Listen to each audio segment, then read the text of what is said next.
Alright, you ready for some Vikings, for some elves and snow and whatever else is in Kaldheim? I'm not super up to date. I've kind of aware of what's in the set, but I haven't really like studied every card. But so this is a little bit of a blind sealed event. But we're gonna hop right in here and say, yeah, I think we have a pretty pretty good idea of where we're going just based on our rares. So to back up a bit, Kaldheim is the newest set on Magic Arena. It's based on Norse mythology. Like you've got Fenrir here, although not named Fenrir, and you've got the gods. You know, not really sure what god this is based off of, but you got gods. And yeah, they brought sagas back. They have this mechanic called Foretell. So there's a lot of stuff going on in this set, and I mean, 5 out of our 6 rares here are in green-black, so I think we're probably going to be in green-black, and these are pretty good rares too from what I know. Really I've paid more attention to the legends out of this set than the rest of the cards, so I know Serolf is really good, basically a repeatable Wrath that just sort of triggers off of any permanent going to the graveyard. I think it's going to be a lot better in Constructed where stuff like your opponent's fetch lands are going to trigger it, but at least, you know, in Limited it's fine too. A 3-mana 3/3 with massive upside is not something you're ever going to turn down in Limited. Herald unites the elves. I'm not super sure what this does, so okay, it mills 3 and then reanimates an elf. Seems pretty good. I mean, elves are typically not the biggest creatures, so as far as reanimation targets go, you're probably not going to get tons of advantage of it, but that's only the only first chapter on this saga. Saga 2, put a +1/+1 counter on each elf you control. Pretty good. I mean, if we're just putting like 1+1/+1 counter, we're pretty not happy about it, but if we get like 2 or 3, that's pretty good. The third chapter is whenever an elf we control attacks, a creature our opponent controls gets -1/-1. Okay, wow. So, pretty good saga all in all. Besides that, Tegrid, essentially whenever an opponent discards or sacrifices a permanent, you get that permanent, which is kind of crazy. And you really need to build around it, though. I'm not sure we're going to have the discard/sacrifice effects in our pool to actually make the front half of this super good. But, I mean, just a 4 or 5 minutes for 5 as a backup case is pretty good, because she also has a back half. You can cast either half of these when it's in your hand. You can just choose whichever side you want to cast. Tergrid's Lantern, which is a 4-mana artifact. We can tap it, and target player loses 3 life unless they sacrifice a non-land permanent or discard a card, and then you can pay 4 to untap it. So this is kind of deceptively strong. It's not great if you're like behind, if your opponent is about to kill you or something, then you probably just want to play the front half. But if you're like at parity, or if you're ahead and you want to just kind of really put the grinds to your opponent, they're gonna be able to pay the life the first few times, right? But eventually, you know, after like 2 or 3 activations, they've just lost 6, 9, 12 life to this thing. They're not going to be able to pay the life anymore. They're going to start sacrificing real resources, you know, discarding cards, sacrificing permanents, and then, especially if you can start doing it multiple times a turn, it gets really out of hand. And last is Dream Devourer, which essentially is a ramp spell. It just gives the cards in your hand Foretell, which is kind of a complicated mechanic. This set is ridiculously complicated, by the way. I don't know what happened as far as... I know Wizards wanted to keep sets relatively low in complexity, but they seem to have completely thrown that out the window. You got dual-face cards with 10 lines of text on each side. You've got sagas that do a million things. You've got these really crazy legends, and you've got Foretell and like 5 other mechanics in this set, so crazy stuff. But in any case, it lets us foretell non-foretell cards, which basically just ramps them out. They still end up being the same amount of mana, but you split that mana up over 2 turns instead of having it all in 1 turn, which is really good. 2 + 2 is less. It's actually less than 4 in Magic terms, right? if you foretell something for 2 and then cast it for 2, it's better than just casting it for 4, because that means you can generally do a couple things during a turn, or you can cast a spell a little earlier than you would have been able to otherwise. So Dream Devourer is just a good kind of a mana dork in disguise. And then we have Darkboard Pathway, which is just another one of these flip cards like Turgid, but instead of doing something fancy, it's just, you know, makes black mana on one side, green mana on the other side, which is great if we go into green-black, some fixing. We have a white legend 2, or we have a white rare 2, but I don't imagine we're going to be in white. It's actually a pretty good one, and one I'm excited for in Constructed. Kind of a blinky sort of protect your stuff from Wrathsky, but I don't think we're going to be going into white unless we just have a ton of good commons. And so we're gonna, because this is my first time really playing with the set, we're gonna kind of go through each card, take a look at them at least, you know, say whether I think they're good or bad or worth going into the colored for. I'll try to keep things moving along at a decent speed, but I am going to take just a little bit of time to kind of review the cards a bit. So first we got a 1-mana 1/2 flying first striker. So these cards are traditionally not that good, just 1 mana for a 1 power creature, just typically not worth a card. But usually when you see these in sets nowadays, it's because there's a lot of build arounds for them. There's a lot of auras you can put on them or equipment you can put on them that make them a lot better. So typically these cards used to be just kind of, I'm not going to play that, but typically there's stuff to build around them. So we'll take a look at as we go through to see if there's any way to take advantage of that. Valor of the Worthy. So speaking of an aura, here's a 1 mana aura you can put on a creature. It gets +1/+1, and when it leaves the battlefield, you get a 1/1. Not really a great card. I don't think this is really worth a card. In even if you get like the max value out of it, you get a token and you get a +1/+1 for a temporary amount of time. Just not really worth spending a card on. So, but you can see where that would be kind of interesting with Battlefield Raptor. You put this on it, and all of a sudden you got a 2/3 first striking flyer. Oops, you got a 2/3 first striking flyer instead of a 1/2. Wings of the Cosmos. Creature gets +1/+3 and gains flying. Okay. My rule with combat tricks is they gotta either be 1 mana or just broken, or I'm not interested. And this is 1 mana, so +1/+3 and flying and untapping is a lot of stuff packed into one mana here. So as far as combat tricks go, not bad. Giant Ox, I do know about this card. So 0/6 and it can crew vehicles using its toughness. So basically can crew anything. If we end up in some crazy vehicles deck, it's maybe playable, but otherwise not really playable card, but kind of funny. Story Seeker, we got 4 Story Seekers, which is interesting. And just a 2 mana 2/2 lifelink, and this is just a good solid playable card. Gonna play it in pretty much any white deck, I would imagine. Good if you're playing on defense, good if you're playing on offense, so just good card. It is some reason to go towards white that we have just 4 of these that are just these solid 2-drops to... Although I guess in this set I wonder how much value 2-drops lose because of foretell, because it takes 2 mana to foretell something. So I wonder if cards like this, which typically would be kind of your bread and butter, maybe they're just not as good in a set where you could be foretelling instead, but I don't know. Bound in Gold, know about this card too. So this is a 3 mana enchantment, and the enchanted permanent can't attack, block, crew vehicles, and it can't be abilities can't be activated unless they're mana abilities. So here's my hot take. I think this is better than a card like Banishing Light. Problem is, if your opponent can get rid of Banishing Light, they get their creature back, they get whatever into the battlefield abilities they have back, and if it's like something like a Planeswalker, they get all the loyalty back. The thing with Bound in Gold is you can take care of most of the same problems as Banishing Light, but it doesn't have like that problem of, okay, your opponent gets rid of it and all of a sudden they get all this value just from getting rid of it. In addition to getting their creature back, they get all this other stuff back too.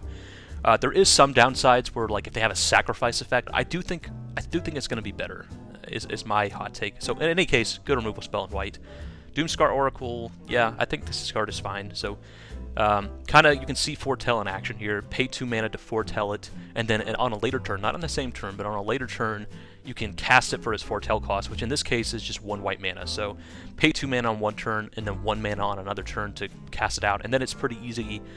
You know, that's you have some cards in this set like this where it's like when you cast your second spell, do blank, and foretell really is a way to facilitate that, because foretelling, you're kind of paying some mana on a different turn, and then you can cast multiple spells on one turn by having all that cost reduction. So that's kind of how you get this paid off, and yeah, I think it's just a good card. Invoke the Divine, destroy target artifact or enchantment, you gain 4 life. I think actually this kind of effect is pretty good in this format, because there's just a lot of rares in this set that are also artifacts or enchantments, like all the gods, essentially. Well, not all of them, but the majority of the gods. Let's see. Like, we look at Tergrid here, yes, it's a creature, but it's also an artifact, and a lot of the gods work this way, and yeah, they're rares and mythics, but when you have, like, such a huge portion of the rares and mythics being gods, there's, like, I don't know, like 10 or 11 or 12 maybe gods, and most of them are artifacts or enchantments on their back half. I feel like this gets a little more power for dealing with stuff like Bound in Gold, so I do think these effects are actually more playable than they usually are. I would actually probably play this in the main deck, at least 1 copy, and at least in Sealed. Maybe in Draft it's a little bit different, but in Sealed I think I would. Kaya's Onslaught, so I also know about this one. So this is it's not technically a 1 mana combat trick, but you can foretell it and then cast it for 1 mana, so on the turn you use it, it's kind of a 1 mana combat trick, which I think is what pushes this over the top. Again, combat tricks that are 1 mana, that's pretty much where you want to be. I think if you're at 2 mana for a combat trick, I'm already going to say no most of the time, and anything like 3 mana, you have to be like really like ends the game if your opponent doesn't block. And Kaya's Onslaught is basically that, right? It's basically 3 mana and potentially ends the game if your opponent doesn't block. So it's kind of almost all the way there for a 3 mana combat trick I would like to play. You know, if you give in with like a 5-power creature and your opponent's like, okay, I'm not going to block it, I'll just take 5. You cast this and you deal 10, that can just kill them on the spot, right? Actually, it would be 12 because you get +1/+1 too. And then, you know, this even has a crazy upside where you can cast it for 1 mana, and then having that ability for 1 mana just sitting out in the foretell spot makes this, I think, really good. So, and Double Strike means you're going to actually win most combats instead of just like trading Starnheim Courser. So 3 mana, 2/2, flying, already good. And then Artifact Enchantment spells you cast cost 1 less to cast. Yeah, great card. Yep, definitely play this. Glorious Protector, I've already talked about this a little bit. Just really, really good card. If I had some more white rares, this would be a fantastic reason to go into white. I think I'm probably pretty gravitated towards green-black, but yeah, this is probably one of the better rares in the set. And then Warhorn Blast. I think this is probably pretty good if you're in a go to white. Like, you have to be in a very specific deck, right? You have to be in a deck that like makes a bunch of tokens or whatever. Even if this was just like hard 5 mana, it still would have some place. I think it still is this sort of overrun effect that just ends the game on the spot. It does so much damage that your opponent can't come back or whatever. And then being able to foretell this down to 3 mana on the turn you cast it is really what kind of makes it, I think, actually kind of pretty playable if you have the deck to go around it. So if you had like a bunch of these guys, a bunch of 1-drops and stuff, like the Battlefield Raptor, you know, we have kind of a skeleton of a white deck here. We go like Battlefield Raptor, Story Seekers, and kind of just focus on being aggressive and low to the ground, and we would have something like this with the Warhorn Blast to kind of close things out. But yeah, I don't think I'm going to be giving up those cool rares I have to play that, but that would actually be a pretty cool deck. So moving on to blue, we have some snow-colored islands. I have opinions about snow. I don't think snow is a good mechanic. I think it's one of the worst mechanics that Magic has returned to. Like, there's been worse mechanics in the past, but in the past few years we've come back to snow twice, and I just am never happy to see it. In Constructed, I don't like it either, because you just kind of get free value from your basic lands, which kind of makes these snow basics better than regular basics, which I don't think should ever happen. So I don't know. I have complex feelings on snow, but I do think in Sealed in specific, it's going to be pretty hard to make a good snow deck, because you really just need a critical mass of snow lands, and I think we're only going to get 6 snow lands. I think we get 1 snow land per pack. So in draft, you can pick them a little bit more highly and kind of focus in on snow, but I think in Sealed, you're probably not going to be able to build a super strong snow deck. Maybe a functional one, and maybe one worth playing, but I don't think like busted strong, because really it is all about those snow lands in most cases to make snow really good. So Annul, bad. I'm not going to play it.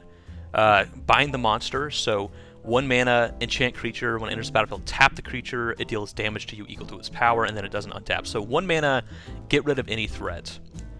I think that this card is probably worth playing like 1 copy of and maybe 2.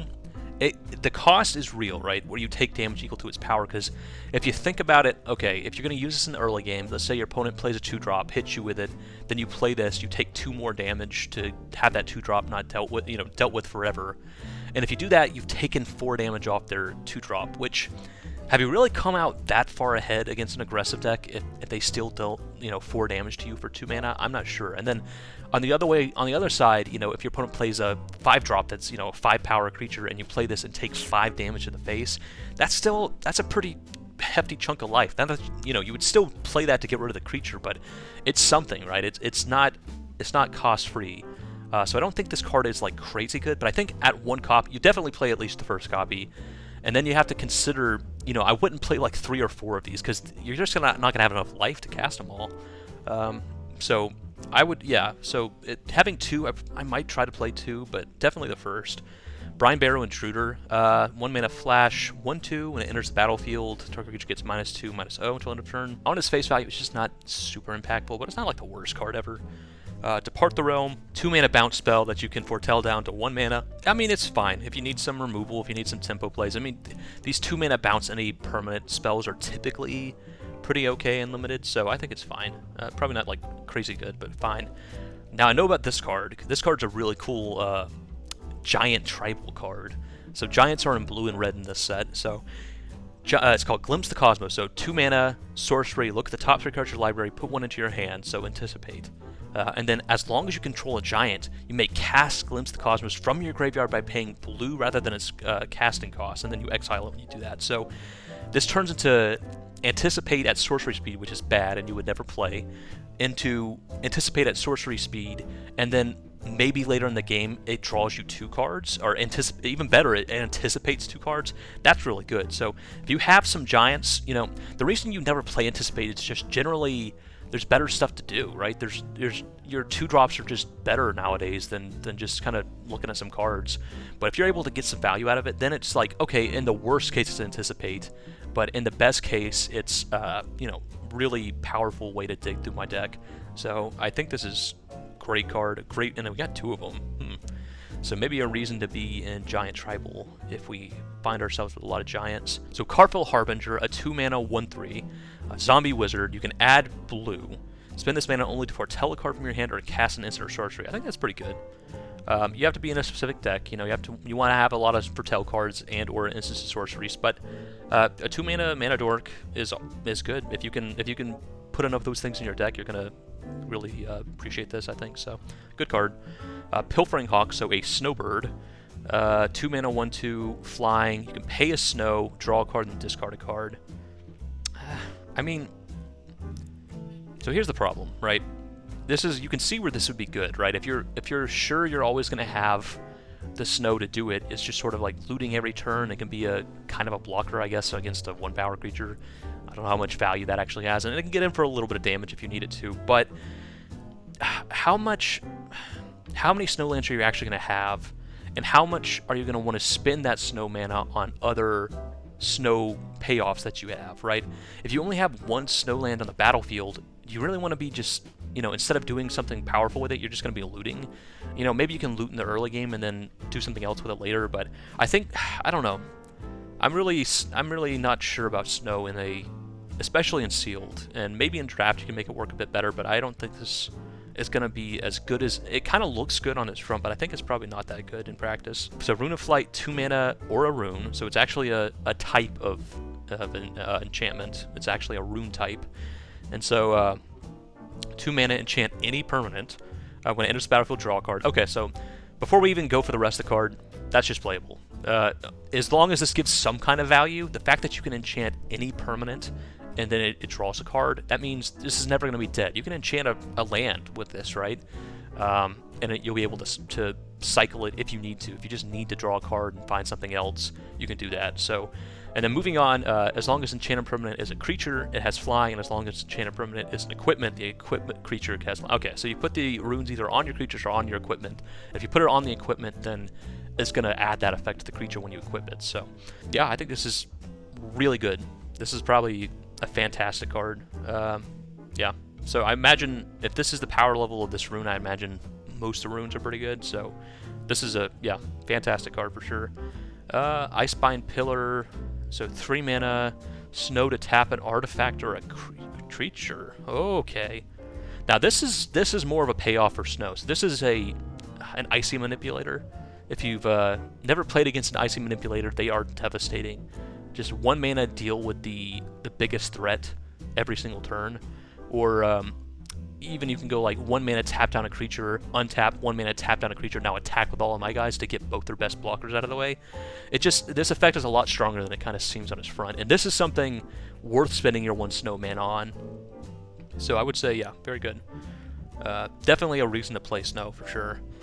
Mistwalker, 2 mana, 1/4 flying changeling. Okay, and then you can, okay, it's got water breathing, I guess, or whatever this is the terminology is for this, to get +1/+X or +1/-1. So a 3 mana 1/4 flyer that can turn into a 4/1 flyer. I mean, that's not bad. That can close things out. Although to actually pump it 3 times, you're gonna have to pay 6 mana. I mean, this is a good defensive card. I think I'd want to have something to do with the changeling before I'm super happy with it, but it's probably fine. Okay, Augury Raven, 4 mana, 3/3 flyer. Okay, and then Foretell for 2. Okay, that's really good. Holy crap! So turn 2 you foretell this. Turn 3 you cast a 2 mana 3/3, maybe a 1-drop too. That seems really good. So yeah, Augury Raven, 2 mana, 3/3 flyer essentially, or really 4 mana, but you can split that up. So pretty cool. Littlejar Kinseekers, 4 mana changeling, 2/4. When it enters the battlefield, if you control 3 more creatures that share a creature type, put a +1/+1 counter on and then scry card. So in the success case, so this is going to be one of those creatures because it has changeling. So if you have this +2 creatures that share creature types between them, you get the plus. Okay, that doesn't seem too hard to do. And if you do, you get a 4 mana 3/5 that lets you scry, which I don't know, it's not that much of a payoff. Again, I think I'd want to do something with the changeling before I'm super happy with this. But I mean, it's not like a bad card. Fine defensive card. All right, on to black. Duskwielder, 1 mana, boast. So here's another mechanic because this set doesn't have enough apparently. So 1 mana, 1/2, and it has boast, which is an ability you can only activate if it attacked this turn, and you can only activate it once. And then you can pay 1 mana, target opponent loses 1 life, you gain 1 life. I don't think this is that good. I mean, how many times are you going to be able to get in with this ability? Like maybe once, maybe twice before your opponent plays something with 2 toughness and this card doesn't do anything. It is an elf though, which might matter for the deck we're putting together, so I mean, maybe. Way down, 1 mana. As additional cost to the spell, exile a creature card from your graveyard. Target creature gets -3/-3 until the end of the turn. Okay. I think this is decent. It's not like a great removal spell, but I think it's fine. You know, creatures are just gonna naturally end up in the graveyard, so even if you can't cast this on turn 1, it'll eventually be a 1 mana kill spell for something medium-ish. So I think that's probably fine. 2, Bloodsky Berserker. Human Berserker, 1/1. Whenever you cast your second spell each turn, put 2 +1/+1 counters on it, and it gets Menace. Ooh. Alright, so that's some payoff for the whole Foretell cast 2 card stuff, so pretty good. Demonic Gifts. 2 mana until end of turn, target creature gets +2/+0 and gains when it dies. No. These cards are never really worth it. It's just, you can imagine situations where they're good, but there's so many times where you just rather have another creature when you play this instead of just holding up mana and trying to protect another one. So, Drauggr's Helm. So, this is our first equipment, I think. When it enters the battlefield, you may pay 3. If you do, create a 2/2 black zombie creature token and attach Drauggr's Helm to it. Okay. And equipped creature gets +2/+2 and has Menace. And then it has an equip 4. So equip 4 is a lot, but +2/+2 and Menace on any creature. Let me think. So if you're putting it on like a 2/2, that's going to be a 4/4 Menace, which is going to be a problem on most board states. And then it's a 2 mana equipment, and if you pay 5, you end up with a 4/4 Menace. Yeah, I think it's actually really good. I think this is actually a good card. So back in a much older set, there was a card, there was a mechanic called, I think, Living Weapon, unless I'm misremembering. And essentially, it does the same thing where when the equipment comes into play, and that set it was a 0/0 token that you make, and then you equip it onto it so it doesn't just immediately die, and then it has whatever that equipment provides. And so this is kind of the same idea, except you have the option to just basically pay a lower price and then not get that token. So I think you probably want to look at this as a 5 mana spell because you really want that token, but you have the option to cast it for 2 if you really want to. So I think it's pretty. Oh wow, we actually got 2 of them too. I think it's actually a pretty good card. Then there are Dream Devourer, we already talked about, good card. Grim Draugr, so Snow Zombie Berserker. And you can pay 1 in a snow to get +1/+0 and gain Menace. I mean, the fail case is that this is a 3 mana 3/2, which is not a good card, but a playable card. So I guess this is fine. And then if you just happen to have some snowman around, you know, it's a reason to throw some snowlands in your deck, I guess. But just kind of a, you'd rather not play it, but if you have to, you have to. Infernal Pets, so 2 mana, 2/2, when you cast your second spell. Okay, we've got a sort of a theme going here between this and Bloodsky Berserker. Put a +1/+1 counter on it, and it gains flying. That's actually pretty good too. So this seems like a pretty good core of what we want to be doing if we do end up in black. Coma's Faithful, 3 mana, 3/1 lifelink. When it dies, each player mills 3 cards. Okay. I mean, I don't know. Not amazing. 3 mana, 3/1 is pretty meh. Stash is going to trade down most of the time, but it also demands a trade, right? It's a 3 power lifelinker, so your opponent cannot let it just keep hitting them or you're going to win. So I guess in that sense it kind of forces a trade, but then the payoff for it dying isn't very good. I don't know. Probably just, I don't know. It's probably not great actually, but not the worst card. Draga Recruiter, so 4 mana 3/3 Hill Giant, and has Boast. 4 mana, return target creature card from your graveyard to your hand. Okay, I think this is probably pretty good. 4 mana 3/3 as a fail case. I mean, it's not great, but it can be a beefy enough body, and then if you get to activate this like one time, it's probably worth it. So 4 mana to get something back from your graveyard is pretty brutal though, so maybe not. Feed the Serpent, 4 mana, exile target creature, planeswalker, instant. Okay, that's really good. Okay, yeah, so a really huge reason to be in black here. That's a common. Oof. Skull Raid, 4 mana, target opponent discards 2 cards. So 4 mana Mind Rot, and if fewer than 2 cards were discarded this way, you draw cards equal to the difference. So it's okay, so it's a mana too expensive, but in exchange for that, it's never dead, which is the problem with Mind Rot. Mind Rot's actually not a bad card in Limited. But the reason you usually don't play it is there are times when it's good, but when it's bad, it's really bad. If you top deck it, your opponent doesn't have any cards in their hand, you just drew a card that does quite literally nothing. And this gets around that by being a kind of an expensive card draw spell in those situations. And it has Foretell, where you can cast it for 2. I actually think this is probably fine. I don't know if I played 2. Maybe just the 1 to either nail my opponent's hand or give me some card draw in the late game. But next we have a 5 mana spell that says Return Upon the Tide. Return target creature card from your graveyard to the battlefield. If it's an elf, create 2 1/1 green warrior creature tokens and foretell it for 4. I'm actually not super impressed with this card because, as we kind of talked about with our rare that we're going to get to eventually, just reanimating an elf doesn't seem that good. Do I even have any elves in black? I have this guy, I guess. That's a human. That's it. I have this guy. That's pretty brutal. So I don't know if this card's actually any good. You want to get the elf tokens, and otherwise you're just having a 4 mana reanimation spell can be fine, I guess. I don't know. I don't think this is a very good card. Turgrid. I'm gonna get that name right eventually. Turgrid, God of Fright. Already talked about her. Fantastic. One of the biggest reasons for us to be in black for sure. Frostbite. 1 mana, deals 2 damage to target creature or planeswalker. If you control 3 or more snow permanents, deals 3 damage instead. Fantastic. Really good. Really, really good. Definitely a reason to be in red. Definitely a reason to throw some snow lands into your red deck for sure. I think this is also part of the problem with snow, trying to build a snow deck. Imagine if you're building, you know, blue-green snow or blue-black snow, and you're trying to snatch up all those snow lands you can, and all of a sudden the red player next to you gets this Frostbite and is like, well, okay, I'll start picking up snowlands too. They're not in a snow deck, but they have a reason to want to start snatching up snowlands. Now you're competing against somebody who's not even in your archetype. So yeah, I don't know. I think snow, I'm just not a fan of snow. It's what I'm probably going to find reasons to dislike snow, so maybe take what I'm saying with a grain of salt, but that's how I feel about it anyway.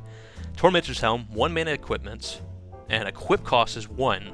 So equipped creature gets +1/+1 whenever it becomes blocked, deal 1 damage to defending player. So not the most impactful equipment, but it's 1 mana and its equip cost is 1. So if you have stuff that care about equipment, this is the card. This is pretty good in that sense. I think I'd want a reason to play it, but once you have just some excuses to play this, this is probably going to be pretty good. Vault Robber, 2 mana, 1/3, exile creature card from your graveyard. It has to be yours and specific, and you make a treasure. Probably bad. Probably not a good card. Demon Bolt, 3 mana, deals 4 damage, and you can foretell it for 1 mana. Oh my god. Okay, really good card. So red's got some good removal here, jeez. Shackles of Treachery, 3 mana. Okay, steal a creature for a turn, untap it. Gains haste, and whenever this creature deals damage, destroy target equipment attached to it. And typically you want to play these effects in a deck where you have some sacrifice outlets, you know, stuff that can sacrifice your opponent's creature. So that's where it's really a 2-for-1. If you're just stealing the creature and having it blow up the equipment sometimes, it's probably not great, but as long as you have like some sacrifice effects, it's probably pretty good. Smashing Success, 4 mana, destroy target artifact or land. Let's destroy this created creature. No, it's bad. Hagi Mob, 5 mana, 5/4, with Boast to deal 1 damage to any target.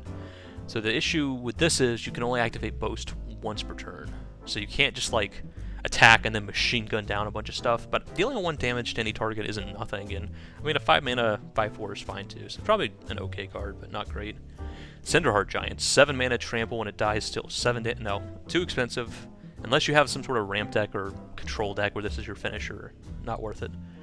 Snow-covered forest, yep. Elven bow. So this is another one of those equipment that comes into play and makes a token. So 1-mana equipment, equips for 3. That's a little bit of a steep equip cost, but it gives it +1/+2 in reach. And then you can cast it for 3 mana, and if you do, you make a 1/1 elf. So that makes it a 2/3 elf with reach for 3. And then you have the ability to pass around. Seems a little bit worse than the previous version we were looking at with the Draugr Helm or whatever it was called, but it's probably still fine. Path of the World Tree. When it enters the battlefield, search your library for a basic land card, reveal it, and put it into your hand. And you can pay Wooburg, sacrifice it to gain 2 life, draw 2 cards. Your opponent loses 2 life. You deal 2 damage to a creature, and you make a bear. Okay. Bad, I think. It's just 2 mana, go get a basic in most decks. If you could somehow make the 5-color part of it work, I guess that's interesting, but it can only go get a basic land too, so it's not even like you can go grab something like Sulphurous Mire to help it along a little bit. You have to go get an actual basic, which makes it pretty hard to actually use this to set up the Wooburg, because if you're like in mostly 2 colors but just have enough splashes to maybe sometimes cast this, for its back half, you want to be able to go grab those weird lands or those weird mana sources with this, and you can't do that. You have to be running actual basics, which would be pretty bad for your mana base, so pretty bad, I think. Sculptor of Winter, 2 mana elf, which is good for us. So 2 mana 2/2 elf and untapped snowland. Alright, another reason to run snowlands, even in a non-snow deck. Yeah, if you get this as a 2 mana 2/2 that ramps you, and it has a tribally relevant body too for us, that's pretty good. Broken Wings, destroy target artifact, enchantment, or creature with flying. I think if I do end up in green, I am going to run this. Like I said before, there's enough reasons to want to do that. Glittering Frost, so 3 mana. So it's a 3 mana ramp spell, makes the land tap for 2 color, and it makes the enchanted land snow. So it's not only going to be tapping for 2 mana, but 2 snow mana, which is relevant. Also it turns something into a land for Sculptor of Winter, so it's kind of like having a snow land in your mana base. Although 3 mana for a ramp spell is pretty meh. You just typically want your mana ramp at 2 if you can get away with it. But I mean, it's not. If you need the snow, it's probably fine. Maybe if you have like a good number of 5-drops too, it's worth it. Horizon Seeker, 3 mana 3/2, pay 2 mana to search your library for a basic land card, shuffle it, put it in your hand.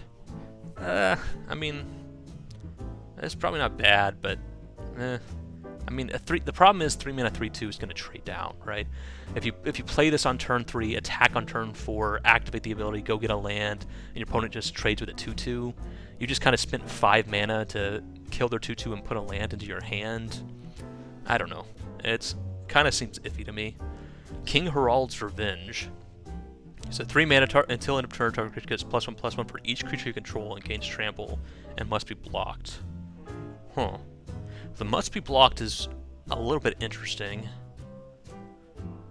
Kind of makes it sort of a removal spell, but I think this is probably just a bad card because you're kind of depending on a lot of things going your way. You're going to want to have, if it was something like all creatures must block this creature, so you can kind of clear the way for all your other creatures to be something, but it just has to be blocked by at least 1 creature. So you're going to want to have a big board to make this a big pump, and you're going to want your opponent to have a small board so they can't just like chump it with something. They have to actually trade something good for it.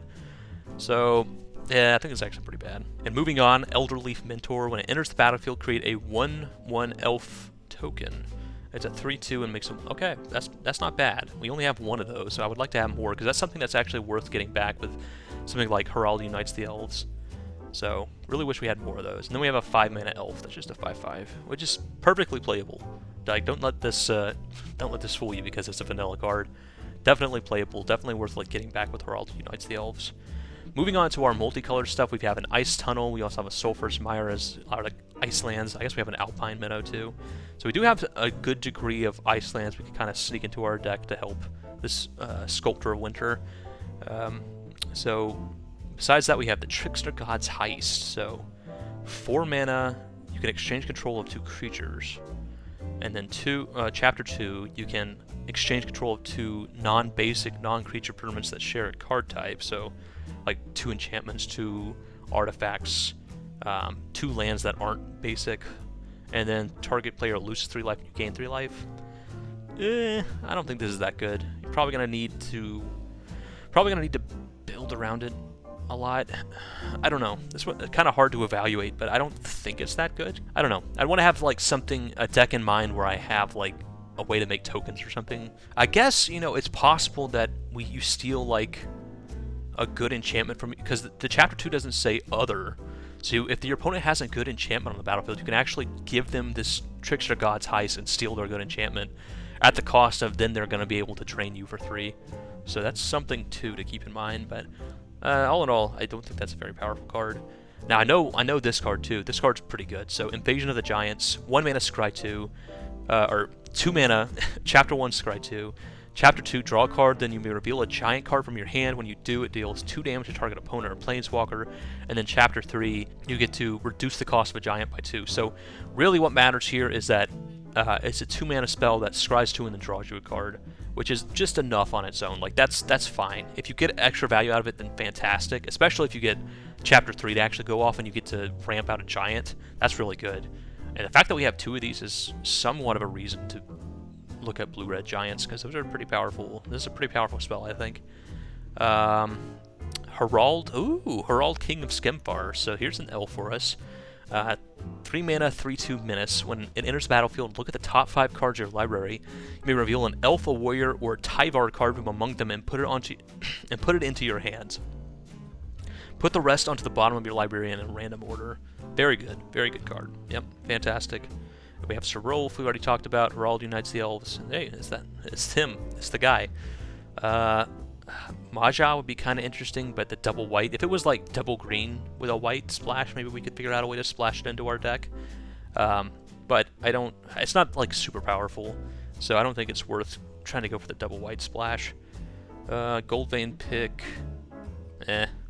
Weather Runestone. Non-land permanent. No. Never put this in your deck ever. This is for constructed, definitely. Scorn Effigy, so it is 3 mana, 2/3. But you can foretell it for 0. So again, it's important to remember that when you foretell something, you can't cast it on the same turn. So you foretell this on turn 2, but it's not like you can immediately say, okay, I foretell, and then I cast it for 0 mana. You have to wait till the next turn. So you're kind of putting this on suspend for 2 mana. Is that worth it? Yeah, I think so. A 2 mana 2/3 that has suspend for 1 is pretty good, and what it really sets up is it makes it really easy to trigger effects like Bloodsky Berserker, where you want to have 2 spells in 1 turn, because this is 0 mana, so it's so easy to just staple this onto a turn where you cast another spell. So that's really good. And oh, that's our whole pool. Okay, so obviously I want to try out the green-black because we just got so many rares, and I like trying out new rares as much as possible. So I think I'm gonna... Ooh, what did I just do? I think I'm gonna try to dip my toe into green-black here. If this was an elf, I'd be much more excited about it, Horizon Seeker. Let's see what before I have to put that in my deck, let's see what I'm actually happy to put in. So I'm happy to put in all these cards. I'm really happy about all of them. Bloodsky Berserker is very good. Ooh, keep clicking too many times. Duskwielder, maybe. It is an elf. How much do I care? I guess if it gets up to a 2/3 thanks to this, it's not bad, and it's another elf to trigger the minus ability. It's an elf to find off King Skemfar. I guess it's a 1 mana spell to double trigger Bloodsky Berserker. Okay. Alright, Duskwielder. We'll see. I'm not sure about that one, but Draugr Helm, definitely one. How many 5 mana spells do I have? This is I'm gonna put it over here in the 5-drop stack because it is definitely going to be a 5 mana spell most of the time, so I don't know how many 5 drops we want in a deck like this. Infernal Pet definitely, because these cards, Bloodsky Berserker, Infernal Pet, they want you to pay low drop costs, or at least foretell cards. Just hardcore 5 mana spells might not actually make the cut. Here's another elf, and Draugrs, okay. Definitely Feed the Serpent. Maybe 1 Skull Raid. Definitely Tegrid and Return Upon the Tide. And that puts us... I don't know, do we actually want Return Upon the Tide? What are we getting back? I don't know. I don't think we're actually going to cast. Yeah, we're not going to do Return Upon the Tide. We don't even get that much of a discount from foretelling it. It's 6 mana if you foretell it, so it doesn't take the full 2 mana off the discount. So something to consider here, we can splash because of Glittering Frost. We can potentially splash a 3rd color if there's something that we think is worth splashing for. Let's put this in there. Let's put this in there. Oh, we actually got 2 of these, which is pretty nice. Get out of here, Kaldheim pick. So we got 2 Shimmer Drift Veils, which are kind of fixing. They're basically, you either choose, well, enters the battlefield tapped, and you choose either black or green, and then it'll be that, but it also makes it easier to splash for 3rd color, and also it's Snowland for Sculptor of Winter, so I think we are going to play it even though it is coming into play tapped, which is not super preferable. So we have an easy red splash here. If we want, you know, because we're already playing black and we want to play more Snowlands, if there's something in red that we can splash for, let's see, I guess we could do Demon Bolt. Yeah, we can foretell it in the early game, and then once we draw our red source, we can cast it for 1 mana. Is that what we're splashing for? I guess so. Yeah, I think we'll do the Demon Bolt. Could have also done Trickster's Heist, but I'm still not sure about that card. Then put in the Sulphurous Mire. And is there anything in any other color we'd rather splash? I mean, we can't really splash. Well, actually, the Foretell only has 1 white cost, and it only has 1 white in its cost. Maybe we could actually splash. So how many white sources do we have now? We have, if we put in Glittering Frost, I don't know if I want 2, but if we put in 1 Glittering Frost, that's 1 white source, 2 white source, 3 white source. And I guess I could put in like Alpine Meadow. It's just an off-color Snowland. You know what? I think I'd rather do that than Demon Bolt. Even though Demon Bolt is an easier splash, I think I'd rather try to splash for this rare. So we can play all 6 of our rares in our draft pool. So that's what I want to do. Because we can actually foretell this, and then, you know, once we draw the white mana, we get to play it out for only 1 white mana. That makes it a lot more playable. So we have 1, 2, 3. Do I want another Glittering Frost? What else? I guess I'll play 1. So what I'll do is I'll play 1 Horizon Seeker to give us 1 more. Yeah, I'll play the 1 Horizon Seeker, and I'll play 1 Plains. And so that'll leave me with, let's see, lands. So how many black sources do I have now? 6, 7, 8, 9. Green sources I have 5, 6, 7, 8. So I'm more black than green, I believe. So I think I'd want to, yeah, just 1 swamp and 1 forest will probably be fine. And I think we'll play it like this. So we're playing, we're splashing to make sure we hit all 6 of our rares in our pool. And yeah, so this is a green-black elfy sort of mid-range deck with access to a lot of powerful rares. So let's see how it turns out. Sweet. On to game 1. Okay, up against One-Eyed Jack, and yeah, we'll keep this. Yeah, forest. Look at this. Very pretty board here. Very involved. And the bear has a fish. look at him go. Oh, even transformed. Okay, we will go ahead and foretell this guy. Pass the turn. I imagine a lot of this format's going to be people foretelling on turn 2. Well, not this guy, though. Fearless Liberator. Oh, okay. Gonna wanna kill that guy, so let's go ahead and play Coma's Fateful. And pass turn. We are going to make the trade here, because otherwise you can just keep spitting out Berserkers. Yeah. Yep, go ahead. Make your token. Make your token. But we got it off the battlefield, so each of us mills 3 cards. What did I mill? Okay, so I got another creature in the graveyard, which is fine. Here, okay, I'm going to Glittering Frost. So, tap, tap, tap. Glittering Frost, the forest. And then Sculptor of Winter. And I'll go ahead and cast the Scorn Effigy, whatever. Pass turn. Alright, opponent frostbites me, sure. And foretells something. Okay. Yeah, I'll go ahead and attack. Play my land, play Elderleaf Mentor,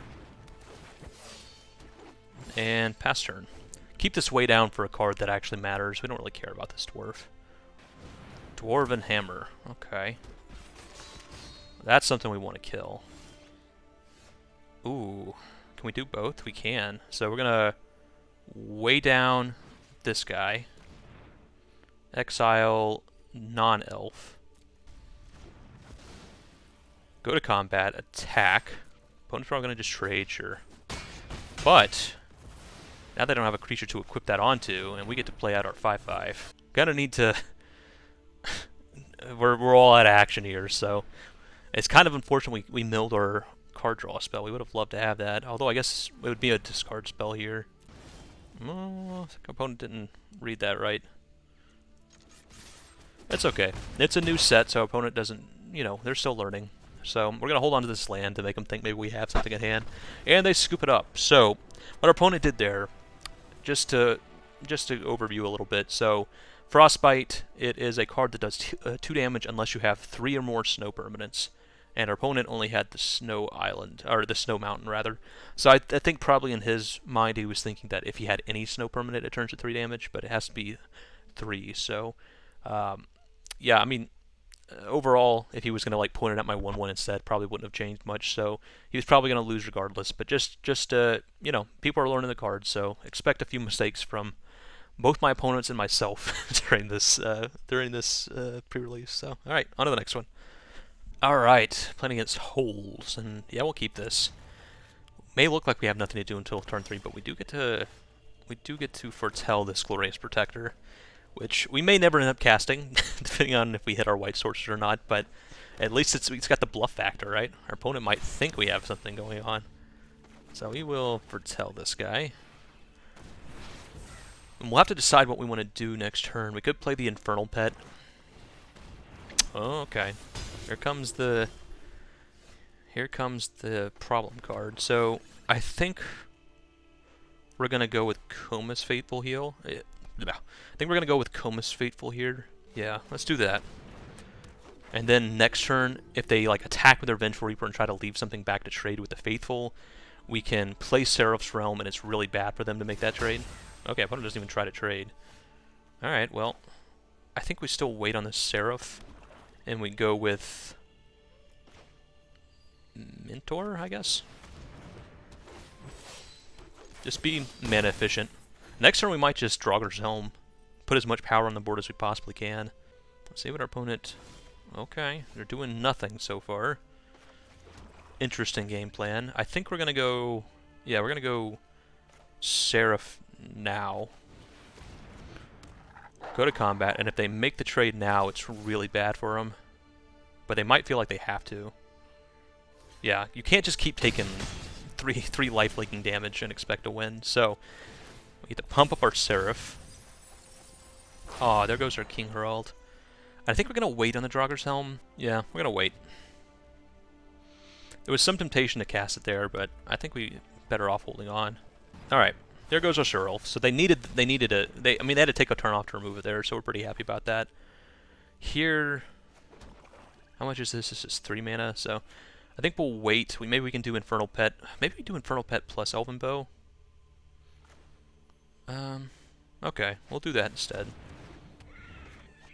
Trigger our Infernal Pet. Pay 2 mana. Get in.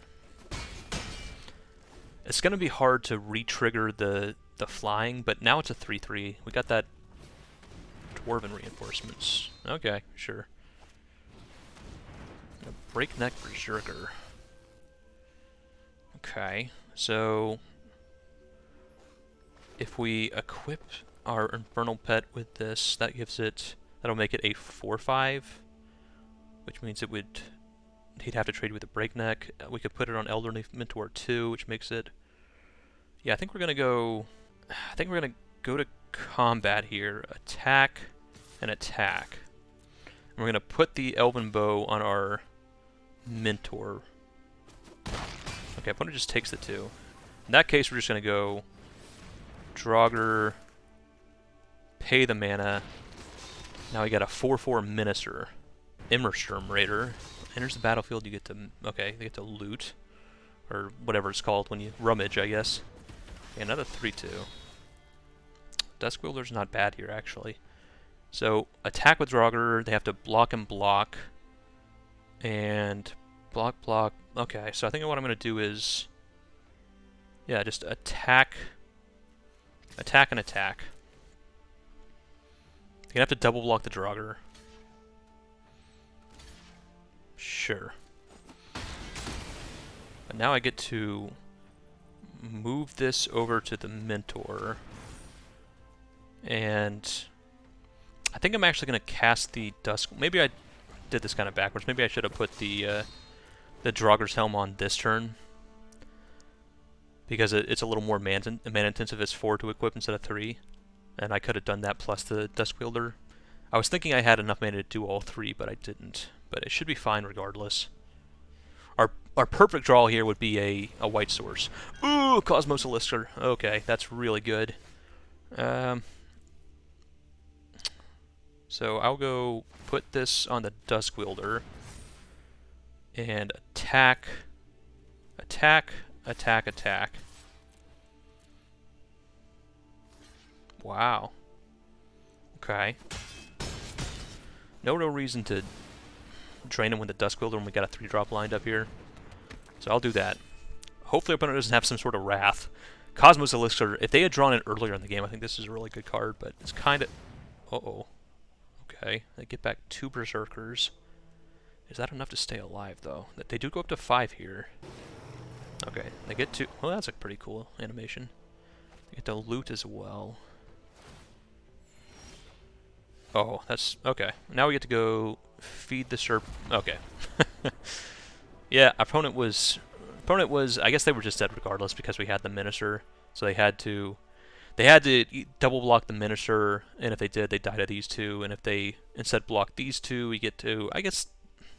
They weren't technically dead. They were because of Feed the Serpent, but they didn't know that. But they would actually go down to 1 if they like blocked and blocked. But then they're just chumping this guy and killing this one, and they go down to 1. So yeah, probably pretty dead there regardless. But we actually had the kill with Feed the Serpent. So okay, sweet. Doing pretty well so far. Our opponent was on some red-black Berserker deck with Cosmos Elixir, which probably this is not the absolute best deck to have it in, but I do think it's a very good card. It's kind of one of those cards that reads bad, but I think it's actually good in practice. So, all right, let's go. On to the next one. All right, up against Simba, and we will keep this. Bloodsky Berserker. We don't quite have the hand to make Bloodsky Berserker crazy good, but we can cast it out and eventually set something up for it. If we draw a white source and we can cast this Glorious Protector, we can probably do a double... Oh, white source. Alright, so we're going to go Bloodsky Berserker. We could have potentially foretold there instead. Actually, I probably was supposed to foretell, right? Because if I foretell, then on turn 4 I can play Bloodsky Berserker. Actually, I guess I have to wait till turn 5 on that, so... You know what, it's probably fine. So I'm going to go... Still have to wait until like turn 5 to double spell. So I think what I'm going to do is Seraph Realm Eater, attack, and then I'm going to set myself up to double spell on turn 5, where I can go Glorious Protector plus Draugr's Helm or something like that. Maybe Broken Wings plus Draugr's Helm if I got something to target with it. This is one of those cases where usually you want to cast this for 5 mana, but double spelling to get this up to a 3/3 is probably worth it. Boreal Outrider. Okay. Cast a creature spell. If Snow is meant to cast it, it enters with a +1. Oh my god. And our opponent's drawn all Snow lands? Jeez. Okay, well, all I can really do here is Glorious Protector for Tell. Play this as a black source. And pass the turn. I don't want to trade... Maybe I should have traded Sorrel for this Boreal Outrider.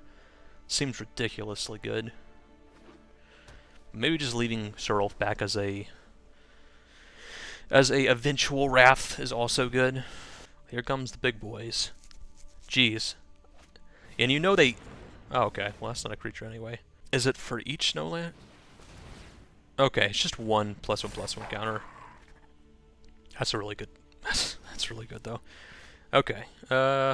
here we can do 2. So we're gonna go. We're gonna go. Draugr's Helm. You know, I think I'm just gonna make it a 4/4 and no attacks. I was tempted to double spell there, but now it's just at the point where a 3/3 is not that good. Yeah, this is a problem. This Boreal Outrider is definitely a problem. Gonna start outclassing all our stuff pretty quickly. We need a card. Maybe it was worth attacking. I don't know. Maybe it was worth double spelling just to try to get this Bloodsky Berserker in the graveyard so we could weigh down. Having a creature in the graveyard is being a significant cost here. Alright, Horizon Seeker, which is a 4/3. Gosh, this card is good. Boreal Outrider. Oh, okay. I could target my own Draugr Selma. I was like, what in the world can I target on this side of the field? So I can go Dusk Wielder, go to combat, attack. Okay, opponent takes 4. And then I can Glorious Protector, even though it's kind of a non-bow, to flash it in like this. And actually, there's nothing I have with an Enter the Battlefield ability, so I'm just not going to blink anything. But it gives me a flyer in the air. And my opponent doesn't, this Priest of the Haunted Edge can't actually kill it. Oh, it can, because this is a snowland. Well, that was a bit of a mistake. I was thinking that the Priest of the Haunted Edge couldn't kill it because they only had 3 snowlands, but I forgot that this actually turned it into a snowland. Well, okay, so they're going to kill my dude, but that is what it is. Brutal. At least as a creature in the graveyard, so I can actually cast this way down. And yeah, I guess that is, it puts a counter on my Serulf as well, which is something. And then when I weigh down, that'll put another counter on Serulf, so yeah, things are looking up. I'll probably kill this Boreal Outrider. Oh, well, that's a shame.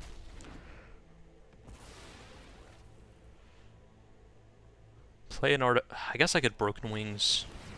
What is this? Ugh. I got so much value out of this Boreal Outrider. Sure. I think I'd rather keep my Bloodsky Berserker. Oh yeah. So now I get to go. What does this do? When it dies, if its power was 3 or greater, create a 2/2. That's pretty crap. Okay. I guess I'll weigh down. I guess I'll weigh down the Horizon Seeker, because this way, if they block my Bloodsky Berserker, I get to kill the Boreal Outrider and the Death Knell Berserker. So I think I attack and attack, and this probably just eats their. They're probably just gonna block and block like this, and I eat their Boreal Outrider with the Zombie Berserker. But I think that's worth doing. If they double block the Berserker, okay, that's even better. Now I get to kill both these things, and my zombie doesn't even die. Sure. They do get a zombie out of the deal, so it's not super perfect, but it is pretty good. Really want them to play an artifact or enchantment, or even a flyer. That's a pretty big list of things to blow up with this Broken Wings, but I guess maybe Snow in particular doesn't have a lot. I feel like the set in general has a lot of artifacts and enchantments, but okay, sure. I'll take this race. I think I'm winning the race. Oh! Didn't expect that. And they spent 5 snow mana? Jeez, man. Wow! Okay, that's probably gonna get me. That was really good. Okay, well, Coma's Faithful is not bad. Coma's Faithful, pass turn. That at least trades with this Packmate. Actually, if they... I'm not gonna trade. If they attack in, I'll just take the 3. And then equipping this thing up with a Drauggr's Helm makes it a 5/3 with Menace. Pretty good, actually. Oh, come on. Not my Broken Wings. That was doing so much. If they play an artifact or enchantment now after not playing it this entire game, I'm gonna cry.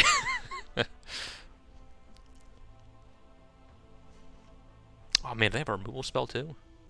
Yep, sure, take the 3. I'm gonna win this race. They need a removal spell, because just playing a creature here isn't a big deal, because it's gonna have Menace. Coma's Faithful is. But if they have a way to actually kill Coma's Faithful, they had the way down. Okay, okay. Milled a bunch of stuff I didn't want anyway. I guess Skull Raid would have been fine. Okay, well, Horizon Seeker, sure. Probably... Might have to trade here. I'm getting pretty low on life. I think I'll take it.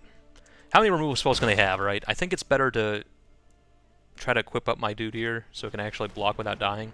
What are you? Oh. So I'm going to lose a life? Oh, yeah. King Herald's pretty good, so... King Herald. Well, I would have been better off just equipping up, I guess. Jeez, man, I didn't expect to just stone cold whiff. No elves, huh? Jeez. Well, huh. Sculptor of Winter. Probably gonna have to double block the Shadow Sage. I didn't even realize they had... Oh, okay, well, I'm dead. I didn't even realize they had that. Okay, well... Yeah, these... sure, that was pretty fun. So these... Okay, well, thank you, Arena. I wanted to show... Anyway, those cards, those lands with the double-colored activated abilities are all really good. Just great value having your mana base. So you could see there, we went from having a pathway to get back into the game to just being dead on the spot because of it. So, yeah, opponent just outvalued us a bit there. It was really that Wrath, that Blood in the Snow. That was devastating. Being able to blow up our whole board and get back that wolf with an ETB, just absolutely brutal. And that was I mean, for all the crap I was talking on snow, our opponent was on a snow deck and it seemed pretty good. So if you got the right cards, I guess it's good even in sealed. So maybe just ignore me. Still don't like snow, but that was pretty impressive. All right, up against Iro 95, and we'll keep this. Not the strongest hand, especially. You know what? I think we'll wait on the Shimmer Drift Veil. Give it a bit before we decide, because that might be our white source, depending on if we need to use it as a green source or not, because that's sort of the... We want to wait as long as possible before having to make a choice on the cards like this, so I think we're going to go... Foretell this guy. If we had Shimmer Drift failed turn 1 and just, like, named white, maybe that would have been better, just assuming we would hit enough of our other colors to be fine. Get the tap land out of the way. Okay, Story Seeker. Well, we're going to go... I think rather than Serolf, we're going to go Comus Faithful. Pass the turn. This puts pressure on them to want to trade. And so if we play Serolf and we attack with this thing, and they're going to, you know, normally they would snap off a trade, but then they have to consider, all right, am I going to want to be taking 3 lifelinking every turn, or do I want to buff up their Serolf? Is there any reason not to do it now? This is when any permanent leaves, right? Yeah, so I'm gonna actually wait, because I'm gonna lose 1 life, because next turn I can let it die, and then I actually get some benefit out of it with Serolf. So I'm gonna go Serolf, Shimmer Drift Veil. Okay, well, Arena just kind of auto-selected that for me. I was gonna choose white, but I guess that's where we're at now. Okay. So hopefully I don't draw my white card here, because that would be pretty brutal. Let's see, do they have another removal spell for Serolf? If they have another, like, Wither Crown, we can maybe even get Serolf out from under it by having him eat it, if we get enough counters on him. So, a Wither Crown doesn't really do it, and even something like Trapped in Gold, whatever that card's called, has the same thing, where we can just build up +1/+1 counters on him and eventually eat the removal spell off of him. So it needs to be, like, actually something that kills him here. Yeah, I don't know, it, like, auto-clicked black for me. I'm glad it clicked black instead of, like, blue or something, I guess. Yeah, now I'm going to let it die. Put a +1/+1 counter on Serolf. Everybody mills 3.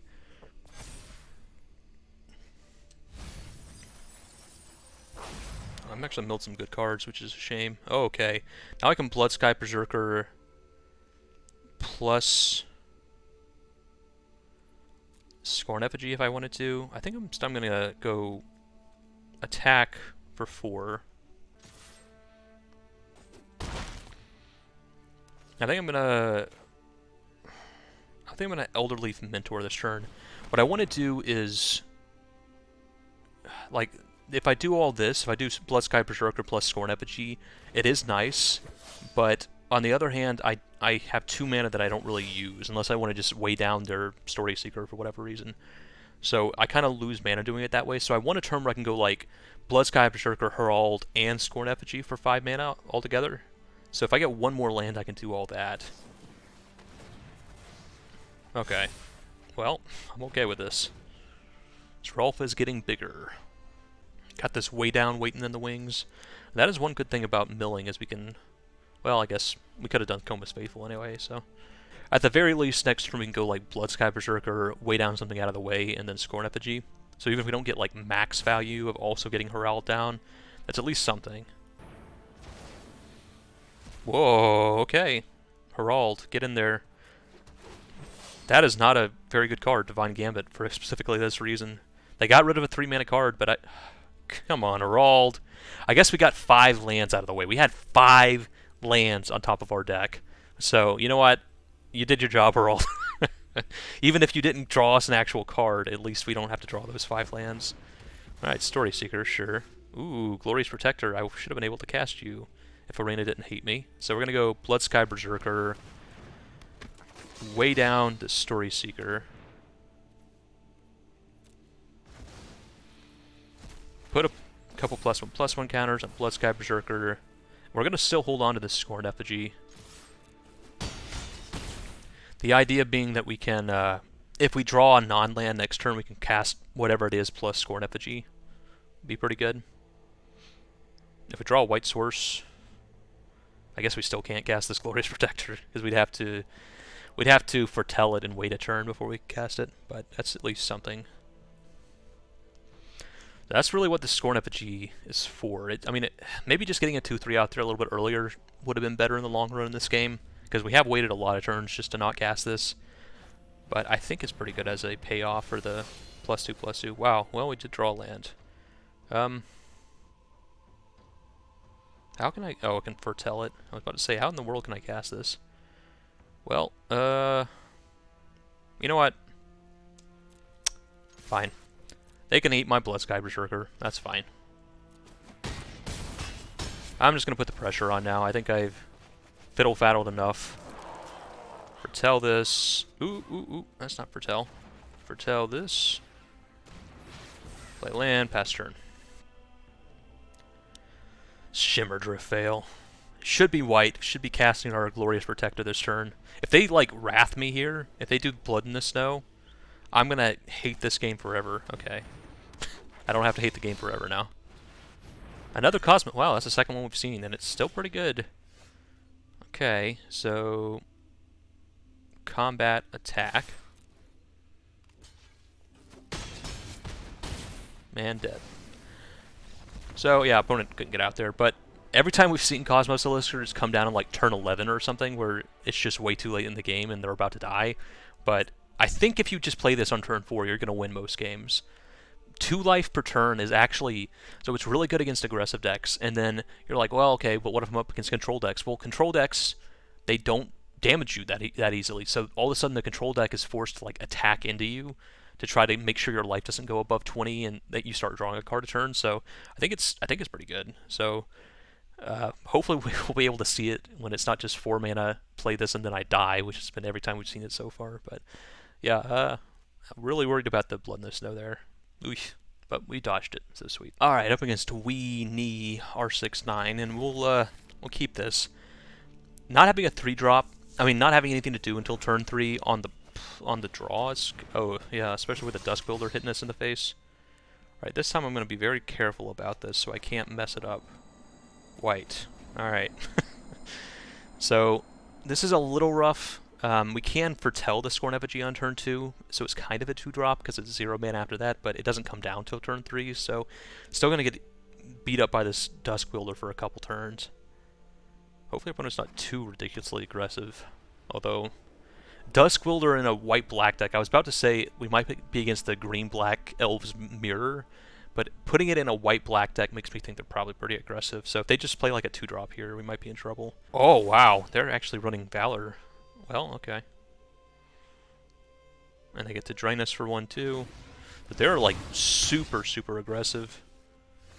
So yeah, we might be in trouble here. I don't think this is a very good card, but with this hand we kept in particular, it might be pretty good.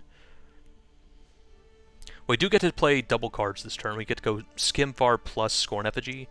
So those are 2 blockers for this Dusk Wielder, so hopefully we'll be okay. Like, hopefully we get to trade with this thing one way or another. We will definitely trade this Skimfar too. Or Herald, I guess. I keep calling him Skimfar, but I think Skimfar's whatever he's the king of, the land or city or people or something. So we'll definitely make the trade there if we can. Oh, they have Egon, Lord of Death, or God of Death. So they get milled. This is actually a really powerful effect, I think. They get milled once per turn. Actually, I'm gonna go with Koma's Faithful here. So Koma's Faithful plus Scorn Effigy. I would rather, if I'm gonna trade here, I'd rather trade Duskwielder. But the cool thing about Throne of Death is they're gonna put 2 cards in the graveyard here, and then they can start paying 3 mana, just exiling their creatures to draw cards. Seems pretty good. So if our opponent kills the Koma's Faithful here, at least we can block with Scorn Effigy, even and just have it bounce off. The worst thing would be I don't know, something that gives us Duskwielder flying or something. Be pretty bad. Okay, well we're gonna try to trade. You know what? Go for it. If they have a pump spell, maybe they kill both of our creatures, but maybe also we still kill this Duskwielder. We're doing 5 damage, so... Okay, well... My opponent is running all the cards I don't think is very good, but we're okay with this. They do get back their dude, but that's fine. It's just a 1-1. Or a 1-2, rather. And here we get to go... do I want to... Let's see. I guess we'll play the Elven Bow. Make a 2-3. That's able to block their spirit. And even if they kill this 2-3, we can move the equipment over to something else later to block the spirit. What is the equip cost on this bow against it? 3? Yeah, it's 3.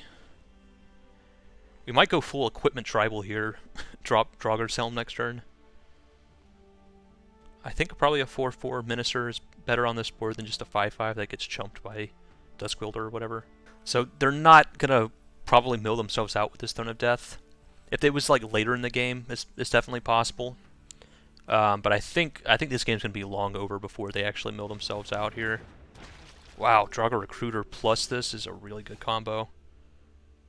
I could Shadow Raid here, but it's not even that good. I think I'm gonna Draugr's Helm. Oh, I'm so stupid. Ooh. I'm a big dummy, aren't I? I needed 2 black mana for that. Ooh. Well, that's painful.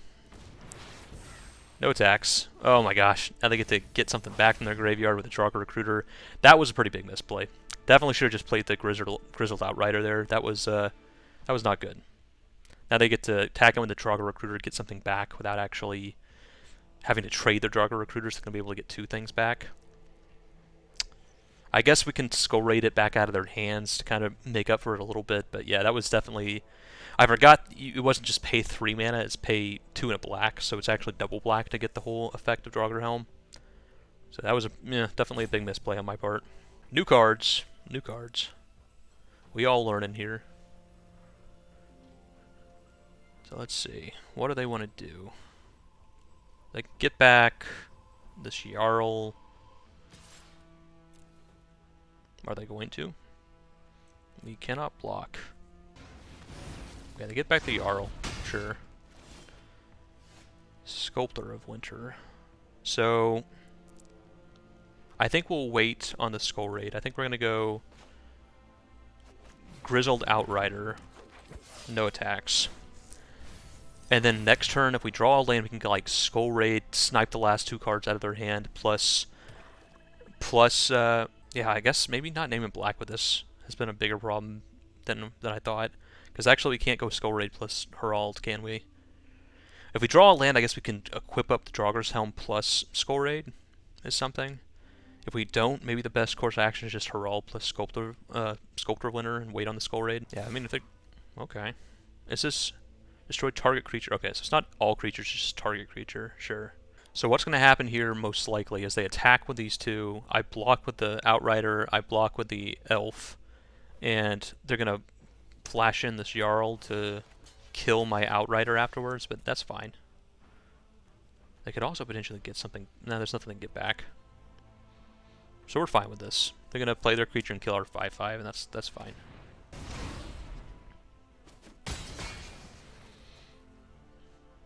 They don't get both though. It's only one. Yep. There goes the Outrider. And here, okay, we did draw another black source, which is good. So now we can go. Do I want to snipe it either? I guess I can go Skimfar. Yeah. Huh. I'm actually gonna go Sculptor of Winter.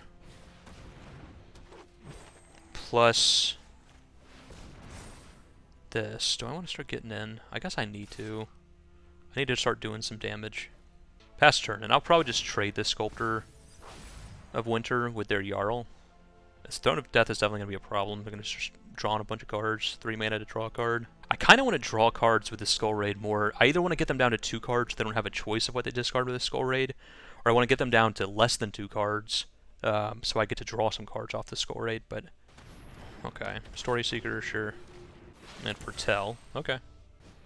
Alright. What is this when it enters as a second spell? Will you cast this turn, put a +1? Oh, that's pretty good. Now we don't get to trade with that Jarl. Okay, so here we're gonna go Skull Raid. See what I draw. Feed the Serpent. Okay, so I can't cast 2 things now, so I'm gonna go Herald. I guess, actually I could have, because I could have untapped a land with the Sculptor Blender, but I kind of wanted to leave it back on defense. So I think I'm just gonna, no attacks here, pass turn. The problem is they have this clock on us with Throne of Death, so we can't really just continue to sit back because we're not gonna be able to beat just 3 mana draw a card whenever they feel like it, which is where they're gonna eventually be with Throne of Death. We're gonna need to start actually hurting our opponent, but it's hard. Our opponent has a not immaterial board here. We do have a Feed the Serpent waiting in the wings for anything too problematic. Wow. Okay. Okay, so what I'm gonna do here is to... Ooh, no. Go to blocks, and to play around them having another Jarl, I'm gonna do it like... You know what? I'm going to do it like this.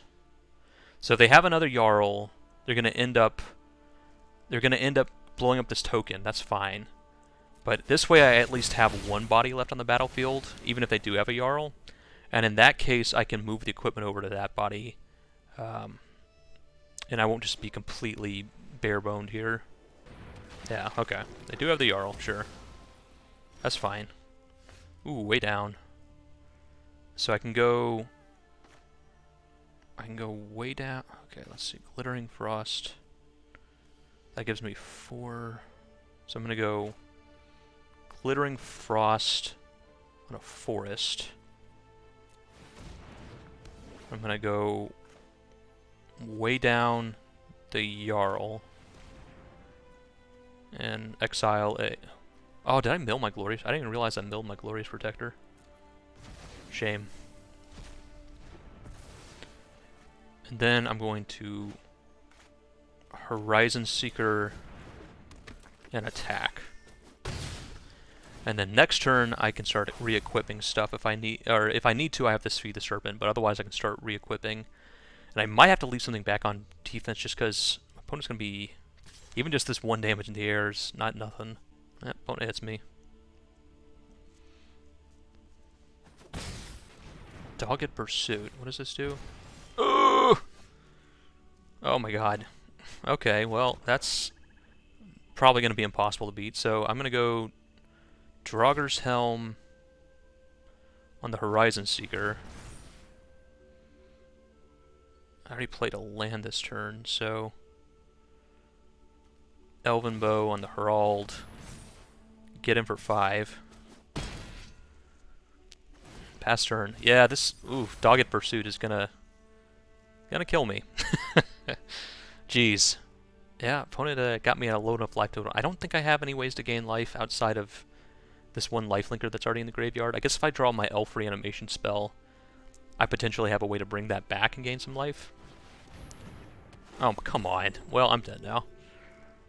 Opponent's got the drains. They didn't even need to activate their Throne of Death. They just drained me out here. That's game. They hit me for 1, drained me for 1.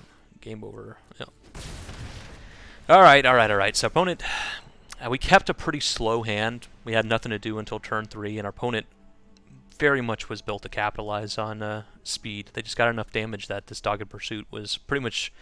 We had a way, you know, we had our path forward here, but then once they played that Dogged Pursuit, we were like... We needed to find our Broken Wings, like, immediately, or we were dead, so... Yep, we didn't find it. We died at the end. Okay, up against Red Mage, and... Oy. I guess we keep this kind of a thin hand. Not a lot going on, but we do get to Dusk Wielder turn 1. That's something, right? If they don't have a 1-drop, we can start draining them, and then they're really in for it. Oh wow, actually, Bloodsky Berserker's not bad. So play the Bloodsky Berserker, attack with Dusk Wielder, pass turn. Not this turn, but next turn we can Glittering Frost plus play a Bloodsky Berserker. Be better if we draw like a 1-drop somehow, which I don't even know if we have one. Okay, well we can still. Oh wow, we actually drew the 1-drop. Wow. Okay, well let's do it. So Bloodsky Berserker, Elven Bow. No real reason to attack with Dusk Wielder here. Pass turn. Well, we've got our game plan here. We got two 3/3s on turn 3. Can you beat that opponent? If you can, we're pretty much out of action. So bully for you. But if you can't, hey, here we got to see the flexibility of cards like Elven Bow, where, you know, really this is a 4-mana spell or 3-mana spell most times. But oh wow, Seraph. Okay, what do I want to do here? I think I'm going to play the Seraph, so I'm going to go Darkshore Pathway, play the Seraph, attack and attack. You know what, I'm going to attack with the Dusk Wielder too. If they want to double block the Dusk Wielder and take 6, we're okay with this. Because I imagine what they want to do is block the Dusk Wielder with their Harbinger, block the Berserker with their Mistwalker, and only take, you know, 3, yeah. But by doing that, we get to activate here, drain number 1, still get through a significant amount of damage. And now we've got quite a few bodies on the battlefield, and we got this Elven Bow coming out that we can equip to, if we need to, we can equip it to Dusk Wielder so we can keep getting through and keep draining. We just got the aggro hand in this game. Let's see if it's enough. And there's a really, I mean, if we draw like a 2-drop, there's a very real chance we can go like Glittering Frost and play the 2-drop still, because it'll give us an extra mana. So we can very realistically double spell again, and that's probably just game if we can double spell another time with this Bloodsky Berserker. To the point where if I draw something that's just like not super impactful, I might just wait. You know, if it's a 3-drop that's not super impactful, maybe I just wait it and hope I draw a land the following turn. Right, a 2/3, sure. Ah. Yeah, I'm gonna wait. Man, I wish I had one more land so I could do this, but I'm gonna wait because if I draw a land next turn, I get to Glittering Frost plus Herald. Okay, so if I do that, then I can go equip this to, I guess, one of the Berserkers. Maybe I equip like this, and I can go attack, attack, attack, attack. And if they start trading here, then we're buffing up our Seraph. If they just trade for our Seraph, if they go like a Gold Maul Champion plus Harbinger on our Wolf and block one of our Berserkers with the Mistwalker, then we're fine with that too because we have to keep our Berserkers. What? Okay, I'm just not going to trade. Alright. Opponent just doesn't want to trade and grow this Seraph, I guess.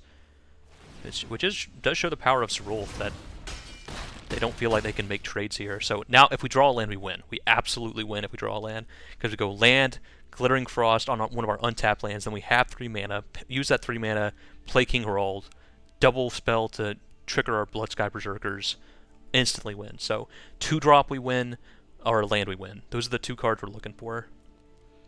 And that's probably most of our deck at this point. We've only drawn 4 lands, so we're more likely than not to draw a land, I think. We're probably about 50-50. And then, you know, when you add the low drops onto that, the remaining 2 and 1 drops in our deck, we're talking pretty good odds that we actually draw the win here for sure. Pretty much no matter what they play here, we'd win. Okay, there's the 2 drops. So we're going to go Glittering Frost on the pathway. And then Draugr's Helm, which is a double spell, not only puts 2+2/+2 counters on our 2+1/+1 counters on our Bloodsky Berserkers, but gives them both menace too. So that's 10 menacing power. Yeah, I'm feeling pretty good about this. Our opponent's gonna need, I don't know, like a fog or something. Maybe some combination of bounce spell plus chumping could get them through it. But we've got a lot on the board here. So even if they survive this turn, if they're able to bounce a couple things or something, I still don't feel bad about where we're at. And next turn we will, I mean, if they do survive this turn, we do have 5 mana next turn to equip up this Draugr's Helm to like a Serulf, make it a 5/5 Menacer. So we don't even have to like replay creatures. If they bounce them, we can just keep, you know, equipping our current creatures and try to break through, get those last points of damage. Jump and double. They got menace. Okay. Sure. I'll kill the Mistwalker. Okay, life gain. That does keep them alive, huh? Okay, they are technically alive. The 4 life they gained there was something. But is that enough? I mean, we still got freaking 14 power on the board, and we can make some of it menacing with this Draugr's Helm, so still not great shape for them. They've got 5 mana now with this Harbinger. I mean, if it's an instant or sorcery, I mean. Yeah, no real reason to do that. Okay, but this should just be game, because we can just go equip this here. Yeah, and that should be it. Because they just don't have enough blockers. We only need to get through 1 point of damage, so the menace on the helm is enough to get us there. Alright, so our opponent, I mean, you got to see like the most aggressive our deck could be, just getting both these Bloodsky Berserkers, going like, drawing that Elven Bow was just ridiculously good luck. That allowed us to double spell early, so, and you can see the power of these things. You don't need to like trigger them every single turn. If you can just trigger them once, they're ridiculous, and if you trigger them twice, that was just impossible to overcome for our opponent. Just too much damage with evasion, so pretty cool card. And then Serulf was there too. Alright, up against I don't even know what that name is, but we're going to keep this. It's a little bit of a sketchy hand. We really want to draw a land here. That's not a land. We really need to draw lands. If we can go like turn 2, foretell the Scorn Effigy, turn 3, play Infernal Pet, plus play the Scorn Effigy to make it a 3/3, then we're in pretty good shape. But looks like our opponent probably has a removal spell and just decided not to kill Duskwielder. Like, they just don't care. Which is fair. It's not a very impactful card. 1/1. Okay, it's a 2/2. Yeah, we drew a land too. So now we're going to foretell Scorn Effigy. And pass turn. Alright, that's just for 2, sure. What do you got, opponent? So red, they're on red-green, huh? I don't even... Again, I'm not super up to date with this format, so I'm not... What is red-green? I think there's a red-green... Okay, well... Sure, build your own 3/3, sure. Oh, just make it a 2/2, sure. So we're gonna go... Infernal Pet... Scorn Effigy... No attacks, pass turn.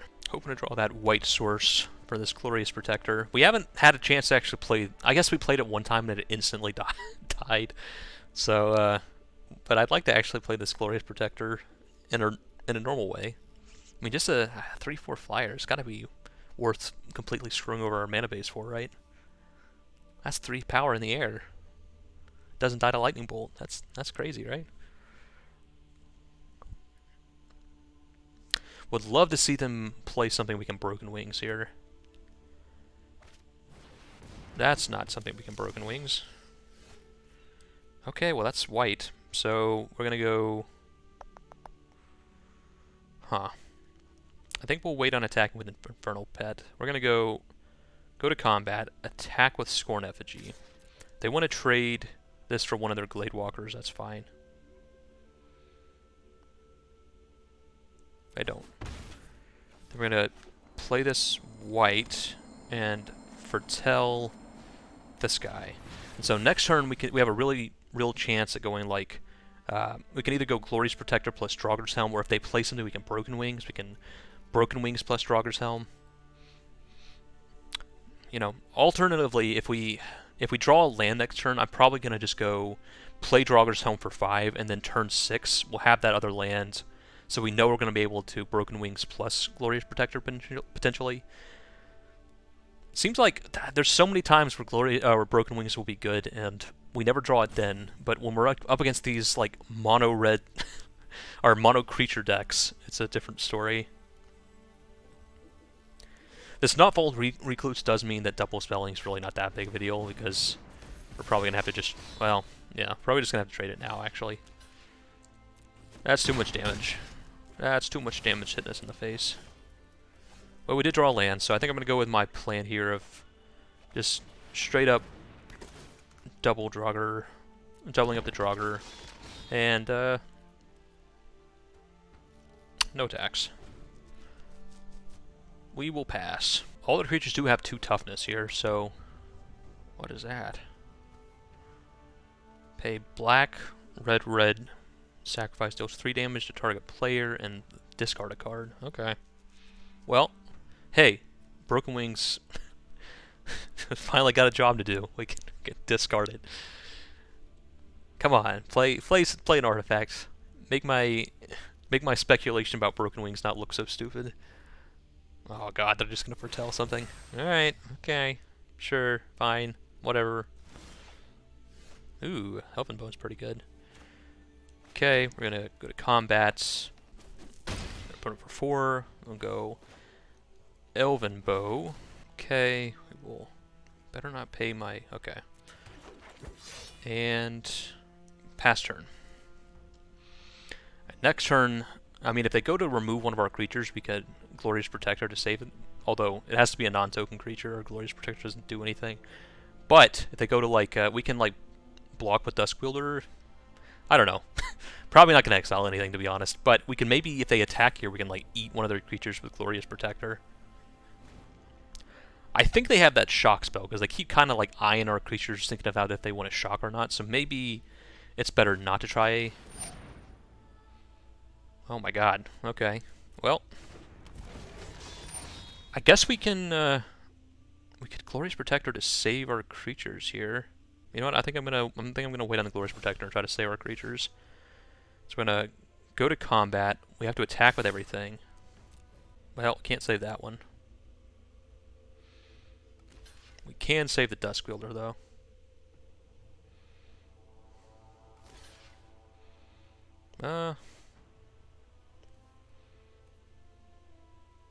We might actually just make the trade with the Scorn Effigy. So what we're gonna do is flash in Glorious Protector. Oh, well, I was gonna activate Duskwielder in response, but Arena didn't give me that option. I'll save the Duskwielder, and we'll just make the trade with the Breakneck Berserker.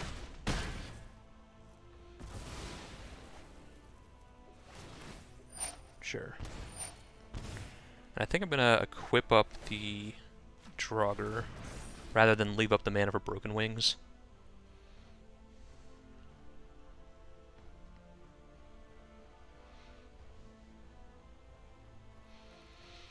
Opponent almost certainly has that that burn spell. So the question we have to ask is: do we want to block with Glorious Protector? Do we want to make them lose a creature plus shock? If we could block the Guardian Glade Walker. If we do that, we kill their creature and we get the shock out of their hand.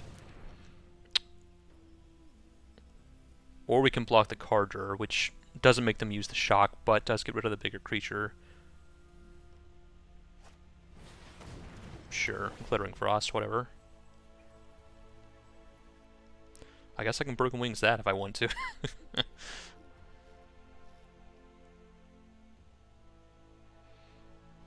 Maybe I should have equipped the Elven Bow to the Glorious Protector just so it could block this Carter.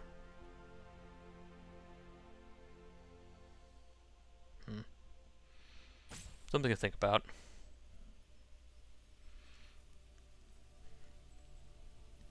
I think I won't block. I think if they attack with the... Okay, yeah, we'll take the 4. I think if they attack with the Glade Walkers, I would have made that block. I would have blocked and made them also use their shock. But if they're just going to attack with a Carter, I think it's fine. Ooh, Skimfar. Okay, so we're going to go to combat. Attack and attack. Okay.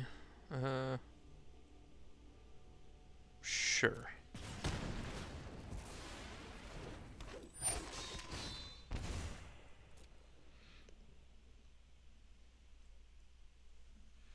Hit the opponent for 5. So what do I want to do here? I can Herald and also move over to Elven Bow. Or I could Elderleaf Mentor and do nothing. I think I'm gonna do the 2 things. Come on, hit a... Okay, actually I'm gonna cast this now. Pass turn. That's a pretty good trade for the Carter. Gain some life back. Seems pretty good. Next turn I can move over an equipment to Herald, and since it has Menace, if they double block with the Glade Walkers, then I get to kill both of them. Okay. Block. And take 4. I guess if I do this, I'm gonna... So, take 4, gain 3, go to 7, then lose another one because Carter died. Go down to 6. I think going down to 6 is fine. I don't think they can burn me out from 6. I mean, I don't know exactly everything that's in the format, but I think this is fine, because otherwise... Oh, okay, sure. Well, I don't gain any life, so I'm going to go down to 4, but now they're dead. Unless they've got something here, they're going to just die.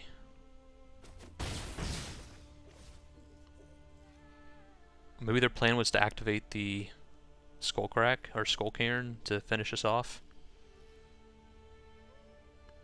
So I think we did right by not blocking, I guess. Okay, Horizon Seeker doesn't do it, though, because we all have Menace. So, yeah, I'll just go to combat, attack, and that'll be game. Got a couple of menacey boys here. Sure. Alright, and that's game. Okay, whew. That was a little close. Our opponent got pretty close to burning us out there, because this thing sitting in the wings was really the problem. If we ever got down to 3 life, we were just dead. They could just activate this and kill us. So something we had to worry about. And Carter was pretty good, but I think this Draugr Helm has proven to be pretty good. We should be running the second Draugr Helm too. Might be switch out that 5-drop elf. Maybe the elf synergies are just not good enough for how much better Draugr's Helm is, especially because it enables double plays really easy. But maybe a lesson to keep for the next draft. I think I'll just keep the deck how it is for the rest of the draft. But Broken Wings also never seem to find a target for it. We technically could blow up their Glittering Frost if we wanted to, which I guess turns off their Dimmerstern Karn because they needed a black source besides the card itself. So maybe we would have done it, but whatever. We won. On to the next one. All right, all right. Up against Doc Prof Foxbeard. What a name! And finally, we draw Turgid. It actually happened. The card exists in our deck, and we actually have the mana to cast it here too. So, all right, we're gonna go Shimmerdrift Veil on white turn 1, I think, because we have this Glittering Frost to fix our mana otherwise. Maybe that's a reason not to name white. Whatever. I'll name white. I think it's fine either way with this Glittering Frost. Okay, turn 2 we'll go Swamp. Tell this guy.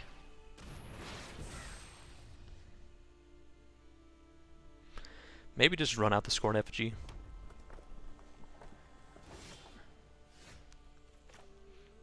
Okay, I think Yeah, so what I'm gonna do here is just Dusk Wielder plus Scorn Effigy. Put some bodies in the battlefield. I should have probably Glittering Frosted instead, but I played the Swamp. Alright, so they're just gonna revitalize, sure. But we're gonna be able to play Turgrid's Lantern here and just start. What is this?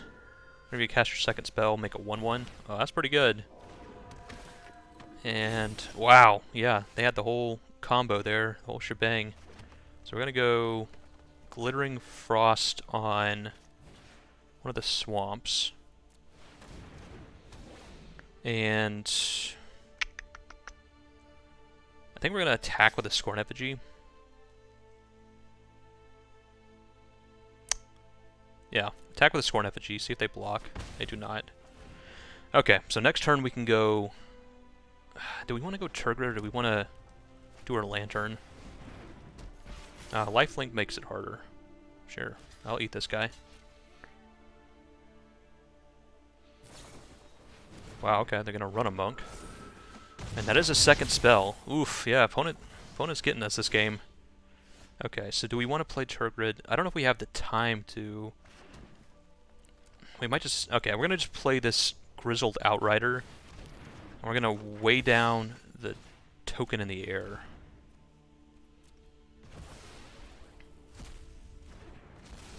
And we're gonna sit back a bit. And then we're gonna play the Lantern side of Turgid. Broken Wings is interesting. So yeah, I think we're gonna just start getting this thing going. And pass turn. No attacks.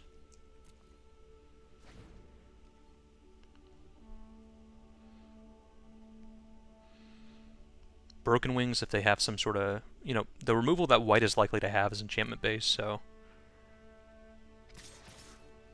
Okay. Probably can expect to be double spelled this turn. You know what? I'm gonna just block like this. And if they use a pump spell, it's likely to be run amok anyway, where it would kill our Grizzled Outrider anyway. So this way at least we keep our 5/5. Wings of the Cosmos. Alright.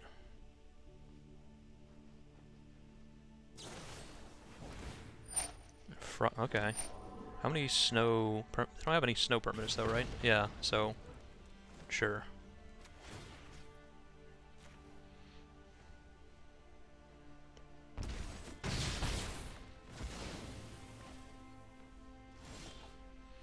Ooh, Herald's pretty good. So draw and play Herald.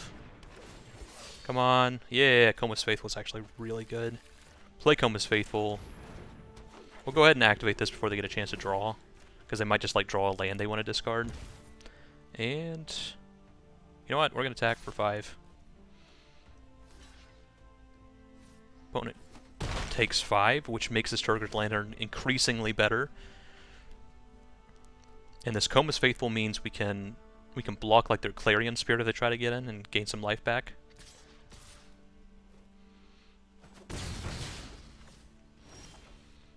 Oh wow, Herald unites the elves. Alright, go to combat. We're gonna attack with everything, I think. Yeah, because we can use Herald unites the elves to get it all back. Sure. Okay.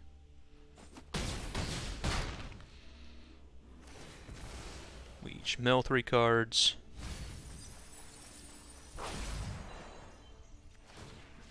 Make our opponent probably gonna sacrifice a spirit now. Yeah, this Lantern has just grounded them out of the game. Okay, they discard instead, which is fine. Now we get to Herald unites the elves, get back our lifelinker. Well, seems like game to me. And opponent scoops it up. Alright. Whew.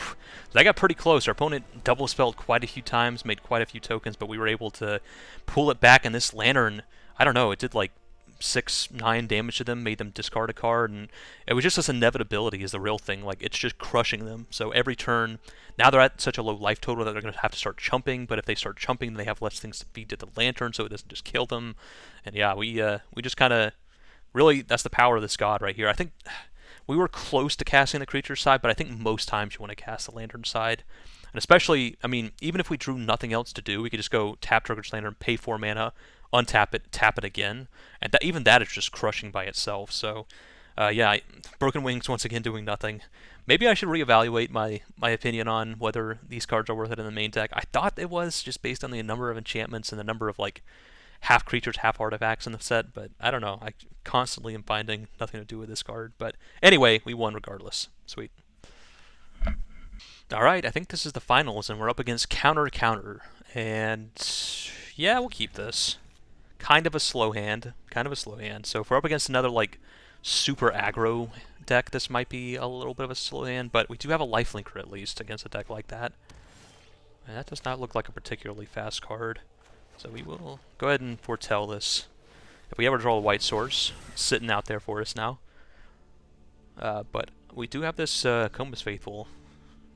And if we can draw one more land, Comus Faithful into Elderleaf Mentor, and then being able to reanimate whichever one dies first, seems pretty good.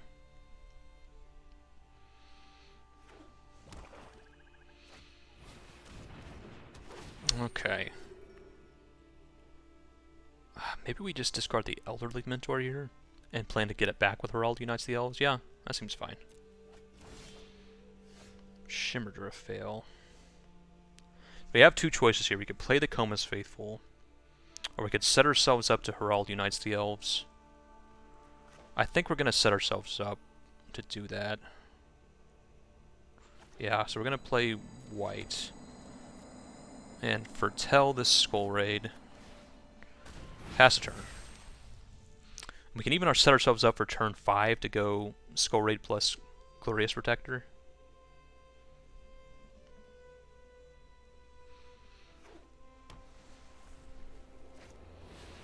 Oh, Vega the Watcher.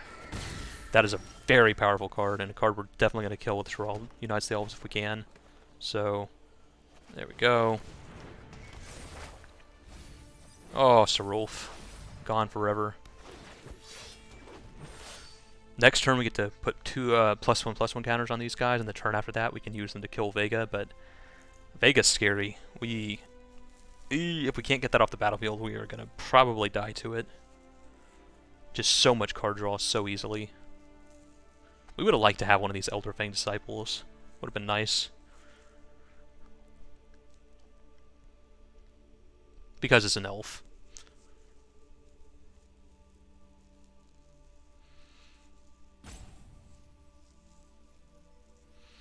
Here we'll have to decide between Glorious Protectoring or Comus Faithful. Comus Faithful has the upside of next turn when the trigger goes on the stack, we can, or when we get to the third chapter, we have another elf on the board to kill some stuff, potentially.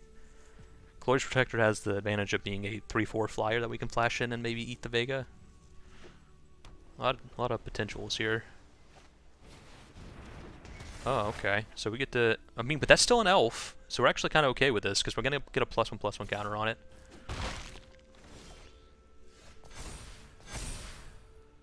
Okay. I guess they do get to steal our... They do get to steal our dude. So I think what we're going to do is... Do we want a Glorious Protector? We could potentially Glorious Protector to redo this Elder Fang Disciple. You know what? Yeah. We're going to just try to... If they don't steal our Herald Unites the Elves, we have something really cool we can do, so... We're just going to do it like this. I imagine what they do here is steal our Herald Unites the Elves. And give us the Trickster God's Heist, which allows us to ding them for 3 at least, but I think just in case they don't do that, we want to get in with Comus Faithful.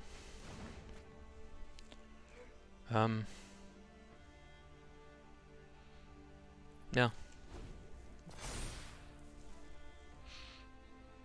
So they're gonna switch around the sagas, which is brutal for us. Because that third saga is pretty good. That third chapter in our saga is pretty good. But at least we get something out of it. And they don't get much. They have one elf, but they're not likely to have more than that. And if they just kill our Comus Faithful or whatever, that's fine.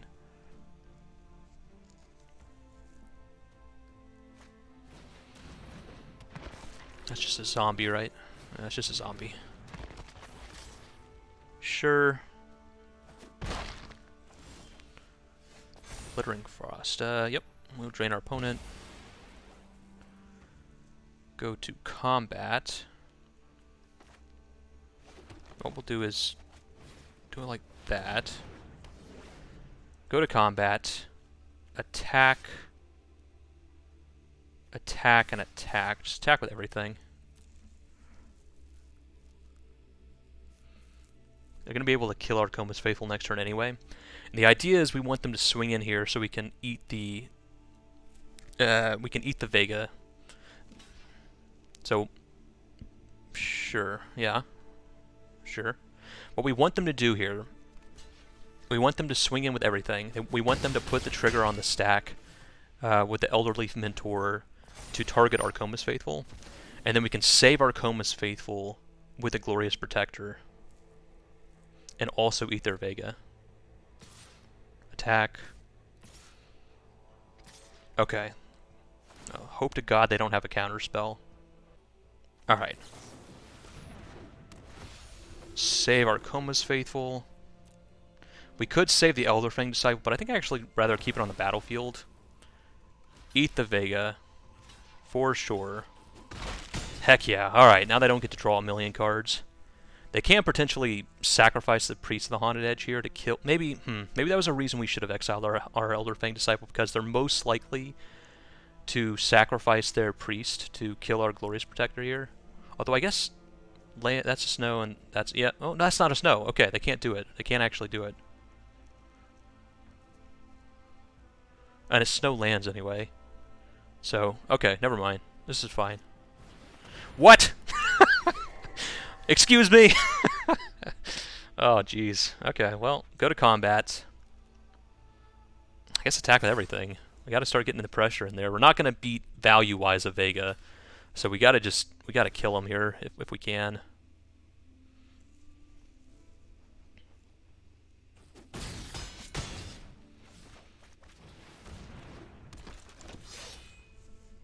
Maybe we should have attacked with the 2/2s. Pilfering Hawk, okay. Okay, go to combat. Attack, attack, attack, and attack.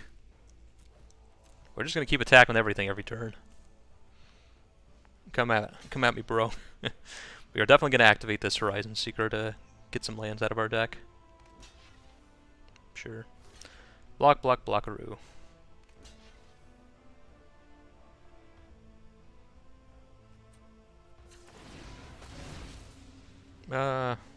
Guess we don't need the planes anymore.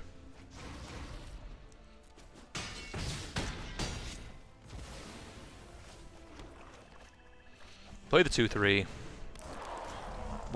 We thinned our deck a little bit, right? So a little bit less likely to draw a land. Opponent is going to start digging with his Pilfering Hawk. So we really got to keep the pressure on here.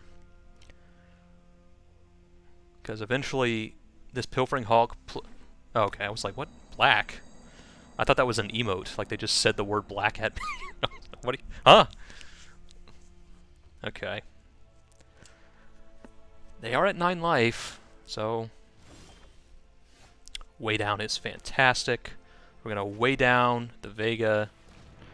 Go ahead and exile this guy. Get this thing out of here. And yeah, now we got the pressure on. They can block and block, but they're taking 5 here no matter what they do.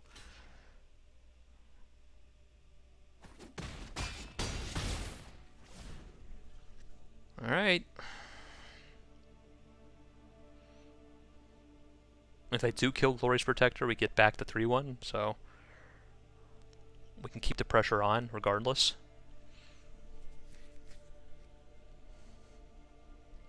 So I ended up not being very impressed by this Trickster God's Heist. I mean, it did something, right? Oh, no! Oh, God! Okay, well, that is very bad. We have got to kill our opponent as fast as we humanly can. Oh! Oh! Let's see. Okay, before I was going to do it to blow up their bomb, but we blow up the Hawk. They have 2 blockers, and they end up taking... Yeah, we end up killing them. So the correct choice is blowing up their Hawk here. But Broken Wings, after everything, came in for the win. I could have blown up their bomb, So hey, even if it didn't let us just win this turn, we still could have used it to great effect. But yeah, it let us just win. Broken Wings, proving that I am smart for putting it in my deck. Alright, I do think it's worth main decking in this format. I do. And I think, you know, maybe just blowing up a little Hawk isn't the best thing. There's lots of cards that can do that. But it could have blown up that Reflection of Litajara, which would have absolutely run away with the game if we didn't just immediately win that turn, where it didn't even matter. But, hey, you can see its application. And that was the final. So we made it all the way through our pre-release event here with our funky green-black kind of Abzan. We were able to splash a double white card thanks to Foretell, because the Foretell cost only had one white in it. So, yeah, pretty cool set overall. A lot of very unique mechanics, and honestly, just a ton of complexity. Like I can't believe how complex this set is. I know Wizards kind of talked about like that they aren't trying to make things as low complexity as they were before, because they kind of figured out that the way people learn how to play Magic is somebody else teaches them. So making the game less complex doesn't help all that much with new players, but man, they really threw it away with this set. This set is just ridiculous complex, but that means a lot of fun interactions and stuff, which is cool for me. So anyway, deck ended up pretty good. We won our pre-release event. Let's see what we get out of our prize packs. You always get 3 packs, but you get more gems, I think, based on your wins. So let's open up our 3 packs. Somehow got 6 packs. Okay, not going to question it. Pack 1, Goldspan Dragon, short list for best cards out of the entire set. I think this is going to see a ton of standard play, so definitely a really great mythic to open. Just basically, it's a 5-mana card that's secretly a 3-mana card, and it has a 4/4 flying haste, so just great all around. Next pack, we got... Ooh, another mythic, Overall the Allform. One of my favorite commanders out of the set. Super cool card. Gonna be making a video on the commanders in this set here soon. And Masquerade Nexus, really good commander card. Not good anything else card, but really cool for commander. Tyrite Sanctum, okay, if you're playing God Tribal, it's got some applications, but otherwise it's a little meh. Pack 2 is Runeforge Champion, great card in Limited, and maybe you can make some kind of janky rune deck and Standard around it. Probably not much anywhere else though, but cool enough card. Probably good in Commander too. If you play this in a deck with like a couple runes, you're pretty much guaranteed to go get them. So, and some kind of Aura Commander deck is probably fine. And finally, last pack is... oh, another Tyrite Sanctum. Well, I'm all set up for God Tribal, so that's cool. Anyway, that has been my pre-release event for Kaldheim. I usually only do one. They're not great value in Arena, but they're fun, so they're worth doing at least one time. But yeah, I hope you enjoyed watching. That was a blast to play. Really cool set. Looking forward to drafting it, and I'll see you next time.